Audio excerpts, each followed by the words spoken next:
गौरव 97 megahertz. सूचना, सन्देश अनि जानकारी तपाईलाई सुसूचित गर्ने हाम्रो उद्देश्य। राष्ट्रिय तथा स्थानीय पत्र पत्रिकाहरूको सङ्गालो कार्यक्रम सन्देश सङ्गालो।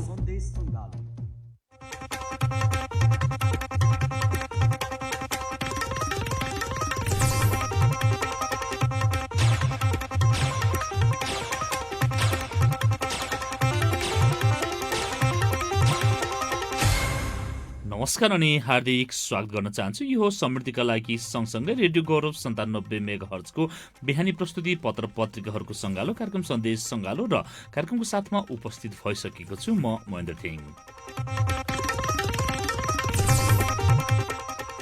कार्यक्रम सन्देश सङ्गालो रेडियो गौरव 97 मेगाहर्जमा काभ्रे लगायत आसपासका विभिन्न जिल्लाहरूबाट सुन्न सक्नुहुनेछ। साथै हाम्रो अफिसियल वेबसाइट www.radiogauरव.com र हाम्रो पात्र मोबाइल एप्समा रेडियो गौरव सर्च गरेर पनि संसारको जुनसुकै कुनाबाट हामीलाई सुन्न सक्नुहुनेछ। कार्यक्रम सन्देश सङ्गालो रेडियो गौरव 97 मेगाहर्जमा प्रत्येक दिन बिहान 8 बजेदेखि तपाईँले सुन्न सक्नुहुनेछ। कार्यक्रम सन्देश सङ्गालोमा हामी दैनिक रूपमा प्रकाशन भएका राष्ट्रिय पत्र पत्रिकामा प्रकाशित मुख्य समाचारहरूलाई प्रस्तुत गर्छौं। आज प्रकाशन भएका राष्ट्रिय पत्र पत्रिकाहरू मध्ये यति बेला मेरो हातमा रहेको छ कान्तिपुर दैनिक र कान्तिपुर दैनिकको मुख्य पृष्ठमा प्रतिनिधि सभा विघटन मुद्दा सुनवाईमा उठेका 4 सवाल शीर्षकमा समाचार प्रकाशित गरिएको छ र यसमा लेखिएको छ प्रतिनिधि सभा विघटन मुद्दामा निरन्तर 11 दिनको बहसपछि सुनवाई सकिएको छ। निवेदक पक्ष, सरकारी वकिल र प्रधानमन्त्रीका कानुन व्यवसायी, सभामुखका कानुन व्यवसायी र एमिकस क्युरीको बहसपछि संवैधानिक इजलासले प्रतिनिधि सभा विघटनको मुद्दालाई आगामी 28 गते सोमबार हेर्दैमा राख्न आदेश दिएको छ। त्यो दिन इजलासले के निर्णय सुनाउने छ कि अर्को पेशी तोक्नेछ। वरिष्ठ अधिवक्ता पूर्णमान साक्यको अवलोकनमा अघिल्लो पटकको प्रतिनिधि सभा विघटनमा प्रधानमन्त्रीको अन्तर्निहित अधिकारमा ज्यादा केन्द्रित भएर बहस भएको थियो। पर्याप्त समय पाएका कानुन व्यवसायीहरूले राष्ट्रिय अन्तर्राष्ट्रिय उदाहरण समेत पेश गरेर गर्मागर्मी बहस गरेका थिए। यसपटक राष्ट्रपतिको अधिकार र अरू प्रक्रियामा ज्यादा प्रश्न केन्द्रित भए। यसपटकको सुनवाईमा कतै संलग्न नभएका साक्यले कान्तिपुरसित भने नेपालमै पनि राष्ट्रपतिको अधिकारको व्याख्याका ज्यादा सामग्री भेटिँदैनथे। सीमित समयका कारण राम्रो बहस गर्न चाहने कानुनी व्यवसायीले पनि आफ्नो भनाइ राख्ने मौका पाएनन्। अघिल्लो पटक सबै रिट एकसाथ पेश गरेर सुनवाई गरिएकाले कानुन व्यवसायीहरूले पर्याप्त समय पाएका थिए। इजलासमा समयलाई लिएर हस्तक्षेप गरिएको थिएन। राम्रो अध्ययन र तयारी गरेका केही कानुन व्यवसायीले प्रभाव छाड्ने गरी बहस गर्न सकेका थिए। यसपटक भने अरू कानुन व्यवसायीले त समय पाएन नै, एमिकस क्युरी अदालतका सहयोगीहरूले पनि आधा घण्टामा आफ्नो राय टुङ्ग्याए। साक्यले भने दुवै पक्षले धेरै कानुन व्यवसाय राख्नुको साटो सीमित 8-10 जना राखेर विषयवस्तुमा केन्द्रित गराएको भए अझै राम्रो हुने थियो। यसपटकको सुनवाईमा प्रमुख दलका शीर्ष नेताहरूले आफ्नो विश्वासिला कानुन व्यवसायीहरू मार्फत समय व्यवस्थापन गरेका थिए। त्यसले गर्दा विषयवस्तुमा जानकार भए पनि दल निकटको सम्बन्ध नभएकाले बहस गर्न नपाएको गुनासो पनि कतिपयले गरेका थिए। इजलासले सुरुमै बहस नोट पेश गर्न भनेकाले कानुन व्यवसायीहरूले पहिले नै त्यसको तयारी गरेका थिए। कतिपय कानुन व्यवसायीले बहस नोट पेश गरे पनि बहस गर्न पाएनन्। यो समाचार आजको कान्तिपुर दैनिकको मुख्य पृष्ठमा प्रतिनिधि सभा विघटन मुद्दा सुनवाईमा उठेका 4 सवाल शीर्षकमा समाचार प्रकाशित गरिएको छ।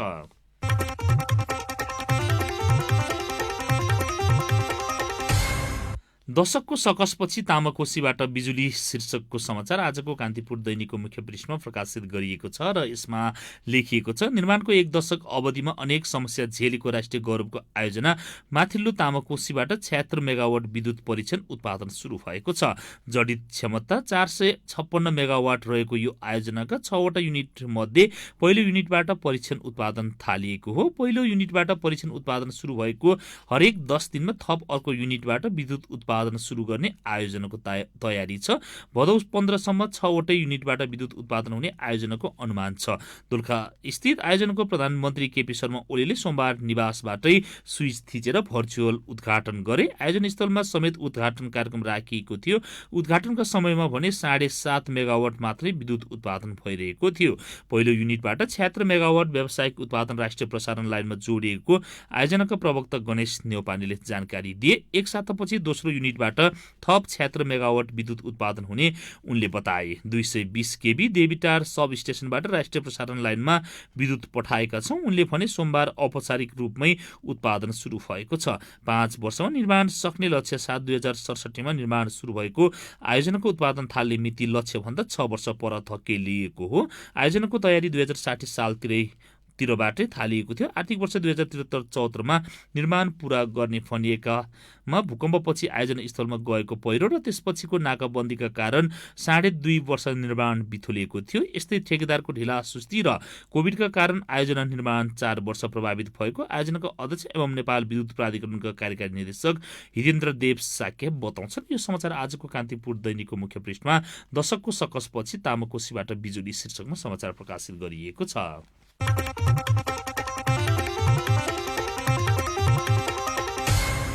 एमाले कार्यदल बैठक सकारात्मक शीर्षकमा आजको गोर्खापत्र दैनिकको मुख्य पृष्ठमा समाचार प्रकाशित गरिएको छ र यसमा लेखिएको छ नेपाल कम्युनिस्ट पार्टी एमालेको विवाद समाधानका लागि सोमबार कार्यदल बैठक बसेको छ।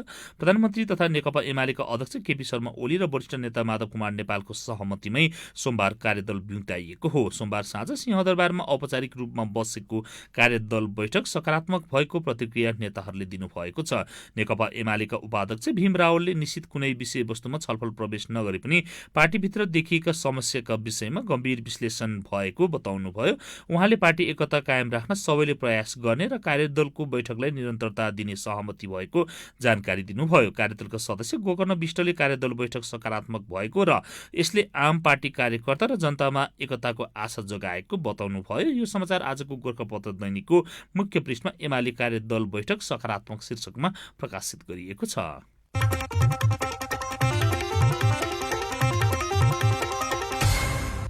प्रतिनिधि सभा निर्वाचन कार्यतालिका सार्वजनिक शीर्षकमा आजको गोर्खापत्र दैनिकको मुख्य पृष्ठमा अर्को समाचार प्रकाशित गरिएको छ र यसमा विस्तृतमा लेखिएको छ। निर्वाचन आयोगले प्रतिनिधि सभा सदस्य निर्वाचन 2078 को कार्यतालिका सार्वजनिक गरेको छ। सोमबार बसेको आयोग बैठकले उक्त निर्वाचन कार्यतालिका स्वीकृत गरेको हो। निर्वाचन कार्यतालिकामा दल दर्ता, उम्मेद्वारको मनोनयन, दाबी विरोध, निर्वाचनका लागि चिन्ह प्रदान लगायत समेटिएको छ। आउँदो कार्तिक 26 गते शुक्रबार पहिलो र मङ्सिर 3 गते शुक्रबार दोस्रो चरणमा प्रतिनिधि सभा सदस्य निर्वाचन सम्पन्न गर्ने गरी कार्यतालिका आयोगले सार्वजनिक गरेको हो। स्वीकृत निर्वाचन कार्यतालिका अनुसार यही असार 31 देखि आउँदो साउन 15 सम्म निर्वाचन प्रयोजनका लागि राजनीतिक दल दर्ता गर्नुपर्नेछ। आयोगका प्रवक्ता राजकुमार श्रेष्ठले पहिलो चरणमा सम्पन्न हुने निर्वाचित हुने प्रत्यक्ष निर्वाचन प्रणालीतर्फको निर्वाचनको उम्मेदवारी लगायतका कार्यक्रम आगामी असोज 21 देखि असोज 26 सम्म सञ्चालन हुनेछ। त्यसै गरी दोस्रो चरणमा हुने निर्वाचनका लागि असोज 31 देखि कार्तिक 5 सम्म उम्मेदवारी लगायतका कार्यको समय तालिका तोकिएको छ। आयोगका अनुसार त्यस समय तालिकामा उम्मेदवारको मनोनयन, दाबी विरोध र निर्वाचन चिन्ह प्रदान गरिने कार्यक्रम रहनेछन्। मतदाताको अन्तिम मतदाता नामावली प्रकाशन भदौ 23 गते हुने कार्यक्रम छ। यो समाचार आजको पत्र दैनिकको मुख्य पृष्ठमा प्रतिनिधि सभा निर्वाचन कार्यतालिका सार्वजनिक शीर्षकमा प्रकाशित गरिएको छ।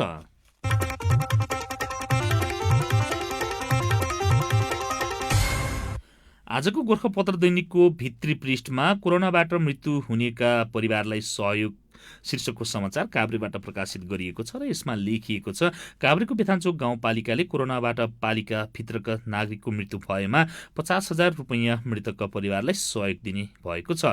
गाउँपालिकाका प्रमुख प्रशासकीय अधिकृत राजेन्द्र भण्डारीले कोरोनाबाट पालिकाभित्रका नागरिकको मृत्यु भएमा 50,000 दिने नीति तथा कार्यक्रममै समावेश गरेको जानकारी दिनुभयो। त्यस्तै कोभिडबाट मृत्यु भएका परिवारका बालबालिकालाई कक्षा 12 सम्म निशुल्क पढाउने नीति पालिकाले बनाएको भण्डारीले जानकारी दिनुभयो।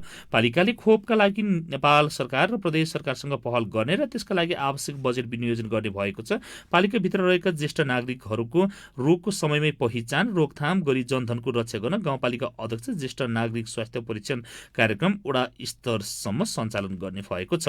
क्यान्सर रोगबाट लगायत जटिल रोग लागेका विपन्न नागरिकहरूलाई आर्थिक सहायता गर्ने नीति पालिकाले लिएको छ। त्यस्तै गाउँपालिकाबाट एमबीबीएस अध्ययनका लागि छनौट भएका विद्यार्थी मध्ये गरीब तथा जेहेन्दार 1 जनालाई प्रत्येक वर्ष छात्रवृत्ति प्रदान गर्ने। पालिकाभित्रका विद्यार्थी मध्ये कसैले गाउँपालिकाको भौगोलिक सांस्कृतिक शैक्षिक आर्थिक लगायतका विषयमा शोध पत्र लेखेमा स्नातकोत्तरका लागि 50,000 र एमफिलका लागि 1 लाख रुपैयाँ प्रोत्साहन स्वरूप प्रदान गर्ने नीति लिएको छ। यो समाचार आजको गोरखापत्र दैनिकको भित्री पृष्ठमा कोरोनाबाट मृत्यु हुनेका परिवारलाई सहयोग शीर्षकमा काभ्रेबाट प्रकाशित गरिएको छ।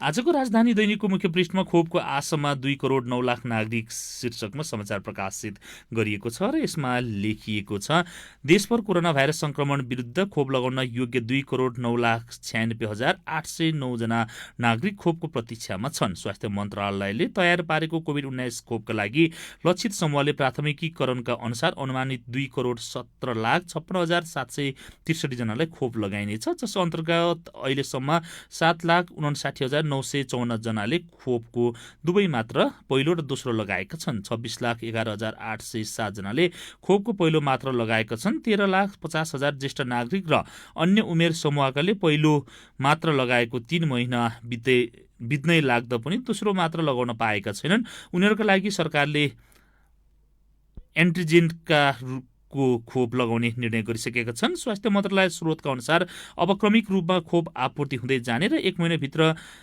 एस्ट्राजेनेकाको खोप पनि नेपाल भित्राइनेछ। स्वास्थ्य मन्त्रालयले कोभ्याक्स फेसिलिटी मार्फत जोन्सन एन्ड जोन्सन खोप आउने जानकारी दिएको हो। स्वास्थ्य मन्त्रालयका एक अधिकारीले भने कोभ्याक्स मार्फत 10 लाख डोज खोप आउने भएको छ। यो समाचार आजको राजधानी दैनिकको मुख्य पृष्ठमा खोपको आशमा 2 करोड 9 लाख नागरिक शीर्षकमा समाचार प्रकाशित गरिएको छ।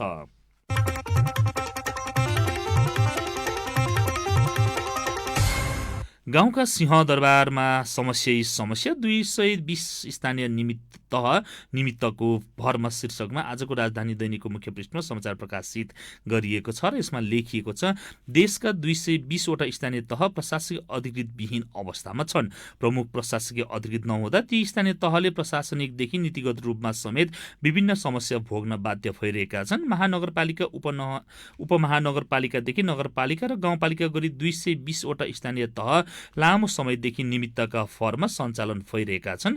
गाउँको सिंहदरबारका रूपमा रहेका स्थानीय तहमा लामो समयदेखि प्रमुख प्रशासकीय अधिकृत नहुँदा ती स्थानीय तहले विकासका कार्य तथा सेवा प्रवाह समेत प्रभावकारी भूमिका निर्वाह गर्न नसकेको पाइएको छ। संघीय मामिला तथा सामान्य प्रशासन मन्त्रालयका अनुसार केन्द्रमा उपसचिव र शाखा अधिकृतको अभावका कारण स्थानीय तहमा प्रमुख प्रशासकीय अधिकृतको व्यवस्थापन गर्न कठिनाई भएको हो। कोभिड समस्या तथा पदाधिकारीको अभावमा लोकसेवा आयोगले उपसचिव र शाखा अधिकृतमा पदपूर्ति प्रक्रिया समयमा नै सम्पन्न गर्न नसक्दा केन्द्रीय सरकारमा ठूलो संख्यामा उपसचिव र अधिकृत पद रिक्त रहँदै आएको संघीय मामिला तथा सामान्य प्रशासन मन्त्रालयले जनाएको छ। मन्त्रालयका कर्मचारी प्रशासन महाशाखाका उपसचिव रूपनारायण खतिवडाका अनुसार हाल 3 वटा उपमहानगरपालिका 100 वटा नगरपालिका र 120 वटा गाउँपालिका गरी 220 स्थानीय तह प्रमुख प्रशासकीय अधिकृत विहीन अवस्थामा रहेका छन्। उपमहानगरपालिकामा सहसचिव, नगरपालिकामा उपसचिव र गाउँपालिकामा शाखा अधिकृतले प्रमुख प्रशासकीय अधिकृतको भूमिका निर्वाह गर्दै आइरहेका छन्। यसैगरी उपसचिव दरबन्दी रहेका 20 वटा जिल्ला समन्वय समिति र शाखा अधिकृत दरबन्दी रहने 19 वटा जिल्ला समन्वय समिति पनि सो अवस्थामा रहेका छन्। यो समाचार आजको राजधानी दैनिकको मुख्य पृष्ठमा गाउँका सिंहदरबारमा समस्या 220 स्थानीय तह निमित्तको फर्म शीर्षकमा समाचार प्रकाशित गरिएको छ।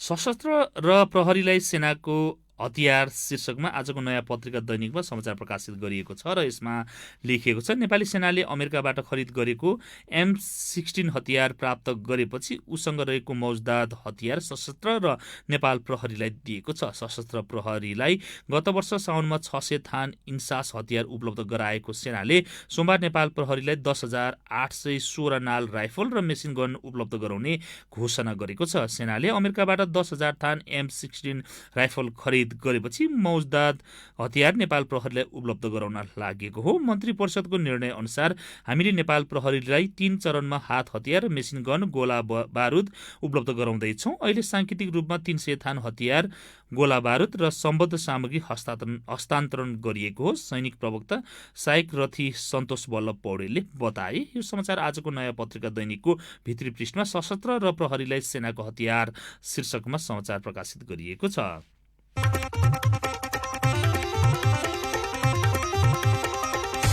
राष्ट्रिय सभामा प्रधानमन्त्रीको आलोचना, विदेशी हस्तक्षेप निम्ति आएको आरोप शीर्षकको समाचार आजको नयाँ पत्रिका दैनिकको भित्री पृष्ठमा प्रकाशित गरिएको छ र यसमा लेखिएको छ संघीय संसदको राष्ट्रिय सभामा बसेको बैठकमा अधिकांश सांसदले प्रधानमन्त्री केपी ओलीका कारण मुलुकको स्वाधीनता सङ्कटमा परेको भन्दै आलोचना गरेका छन्। बैठकमा बोल्ने अधिकांश सांसदले प्रतिनिधि सभा विघटन लगायत प्रधानमन्त्री ओलीको आलोचना मात्रै गरेनन्। कतिपय सांसदले सांकेतिक रूपमा समेत विरोध जनाए।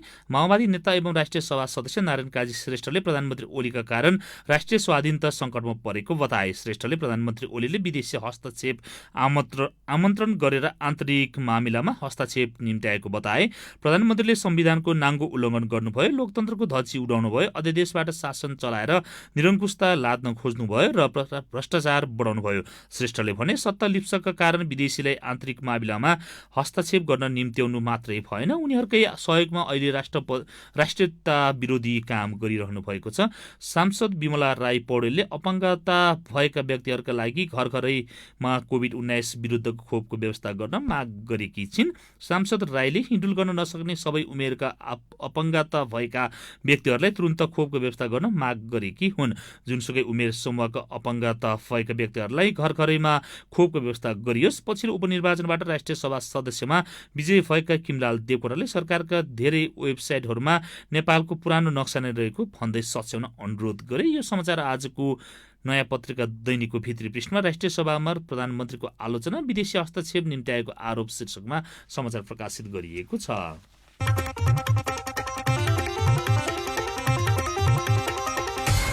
आदरणीय श्रोताहरू, राष्ट्रिय पत्र पत्रिकाहरूमा आज प्रकाशन भएका मुख्य समाचारहरूलाई कार्यक्रममा प्रस्तुत गर्दै कार्यक्रम सन्देश सङ्गालोको आजको समय सकिएको छ। भोलि पुनः यसै समय राष्ट्रिय पत्र पत्रिकाहरूमा प्रकाशन भएका समाचारहरू लिएर कार्यक्रम सन्देश सङ्गालोमा फेर्नेछौँ। यतिन्जेलसम्म कार्यक्रम सुनेर साथ दिनुभयो तपाईँ सम्पूर्ण श्रोताहरूलाई धेरै धेरै धन्यवाद र प्रविधिमा रविजीलाई पनि धन्यवाद दिँदै आजको लागि म महेन्द्र थिङ बिदा हुन्छु। रेडियो गौरव 97 मेगाहर्ज हाम्रो अफिसियल वेबसाइट www.radiogauरव.com र हाम्रो पात्र मोबाइल एप्समा रेडियो गौरव सर्च गरेर पनि हाम्रो नियमित प्रसारणहरू सुन्दै रहनुहोला। तपाईँको आज दिन शुभ रहोस्। नमस्कार।